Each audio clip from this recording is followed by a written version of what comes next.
ಯೋಚನೆ ಮಾಡ್ತಾ ಇದ್ದೀನಿ, ಇವ್ರ ಜೊತೆ 10 ವರ್ಷ ಮುಂಚೆ ಸೇರಿದ್ರೆ ಸ್ವಲ್ಪ ಮಾಗಡಿ ಚಿತ್ರಣ ಇನ್ನೂ ಬದಲಾವಣೆ ಆಯ್ತಿತ್ತೇನೋ ಅಂತೇಳಿ ಈಗ ಯೋಚನೆ ಮಾಡ್ತಾ ಇದ್ದೀನಿ. ನಮ್ಮ ಆಯ್ಕೆ ಸರಿ ಇರಲಿಲ್ಲ. ಅದು ಸುಮ್ಮನೆ 15 ವರ್ಷ ನಮ್ಮ ರಾಜಕೀಯ ಜೀವನವನ್ನು ವೇಸ್ಟ್ ಮಾಡ್ಕೊಂಬಿಟ್ಟು ನಾವು.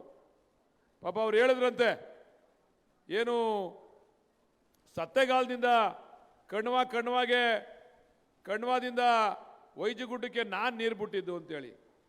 ರಂಗನಾಥ ಸ್ವಾಮಿ ಮೇಲೆ ಆಣೆ ಇಟ್ಟು ಹೇಳ್ತೀನಿ, ಏನಾದರೂ ಆ ನೀರು ಬಂದಿದ್ರೆ ಅದಕ್ಕೆ ಡಿ ಕೆ ಸುರೇಶ್ ಅವರೇ ಪ್ರಮುಖವಾದಂಥ ರೂವಾರಿಗಳು ಅಂತಕ್ಕಂಥದ್ದನ್ನ ಯಾವ ವೇದಿಕೆ ಮೇಲೆ ಬೇಕಾದರೂ ನಾವು ಚರ್ಚೆಗೆ ಸಿದ್ಧ ಇದ್ದೇವೆ.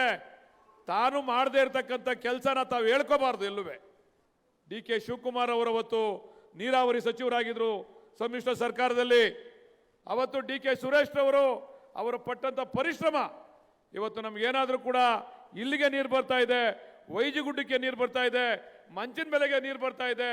ಅದರಿಂದ ಬಹು ಗ್ರಾಮಗಳ ಕುಡಿಯೋ ನೀರು ಯೋಜನೆಗೆ ಚಾಲನೆ ಸಿಕ್ಕಿದೆ ಅಂತ ಹೇಳಿದ್ರೆ ಸದಾ ನಮ್ಮ ಹಿಂದೆ ನಿಂತು ಕ್ಷೇತ್ರದ ಅಭಿವೃದ್ಧಿಗೆ ಆಶೀರ್ವಾದ ಮಾಡ್ತಾ ಇರ್ತಕ್ಕಂಥ ಡಿ ಕೆ ಸುರೇಶ್ ಅವ್ರನ್ನ ಈ ಕ್ಷೇತ್ರ ಯಾವತ್ತೂ ಕೂಡ ಮರಿಬಾರದು ಅಂತಕ್ಕಂಥದ್ದನ್ನ ನಾನು ಈ ಸಂದರ್ಭದಲ್ಲಿ ಹೇಳಲಿಕ್ಕೆ ಇಚ್ಛೆ ಪಡ್ತೇನೆ. ಈಗ ಯೋಚನೆ ಮಾಡ್ತಾ ಇದ್ದೀನಿ, ಇವ್ರ ಜೊತೆ 10 ವರ್ಷ ಮುಂಚೆ ಸೇರಿದ್ರೆ ಸ್ವಲ್ಪ ಮಾಗಡಿ ಚಿತ್ರಣ ಇನ್ನೂ ಬದಲಾವಣೆ ಆಯ್ತಿತ್ತೇನೋ ಅಂತೇಳಿ ಈಗ ಯೋಚನೆ ಮಾಡ್ತಾ ಇದ್ದೀನಿ. ನಮ್ಮ ಆಯ್ಕೆ ಸರಿ ಇರಲಿಲ್ಲ. ಅದು ಸುಮ್ಮನೆ 15 ವರ್ಷ ನಮ್ಮ ರಾಜಕೀಯ ಜೀವನವನ್ನು ವೇಸ್ಟ್ ಮಾಡ್ಕೊಂಬಿಟ್ಟು ನಾವು. ಪಾಪ ಅವ್ರು ಹೇಳಿದ್ರಂತೆ, ಏನು ಸತ್ತೆಗಾಲದಿಂದ ಕಣ್ವಾದಿಂದ ವೈಜಗುಡ್ಡಕ್ಕೆ ನಾನು ನೀರು ಬಿಟ್ಟಿದ್ದು ಅಂತೇಳಿ.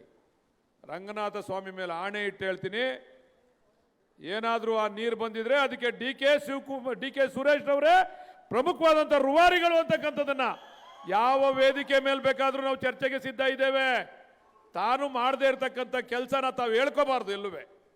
ಡಿ ಕೆ ಶಿವಕುಮಾರ್ ಅವರು ಅವತ್ತು ನೀರಾವರಿ ಸಚಿವರಾಗಿದ್ರು ಸಮ್ಮಿಶ್ರ ಸರ್ಕಾರದಲ್ಲಿ.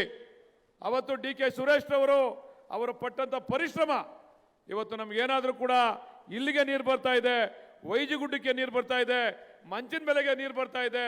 ಅದರಿಂದ ಬಹು ಗ್ರಾಮಗಳ ಕುಡಿಯೋ ನೀರು ಯೋಜನೆಗೆ ಚಾಲನೆ ಸಿಕ್ಕಿದೆ ಅಂತ ಹೇಳಿದ್ರೆ ಸದಾ ನಮ್ಮ ಹಿಂದೆ ನಿಂತು ಕ್ಷೇತ್ರದ ಅಭಿವೃದ್ಧಿಗೆ ಆಶೀರ್ವಾದ ಮಾಡ್ತಾ ಇರ್ತಕ್ಕಂಥ ಡಿ ಕೆ ಸುರೇಶ್ ಅವ್ರನ್ನ ಈ ಕ್ಷೇತ್ರ ಯಾವತ್ತೂ ಕೂಡ ಮರಿಬಾರದು ಅಂತಕ್ಕಂಥದ್ದನ್ನ ನಾನು ಈ ಸಂದರ್ಭದಲ್ಲಿ ಹೇಳಲಿಕ್ಕೆ ಇಚ್ಛೆ ಪಡ್ತೇನೆ.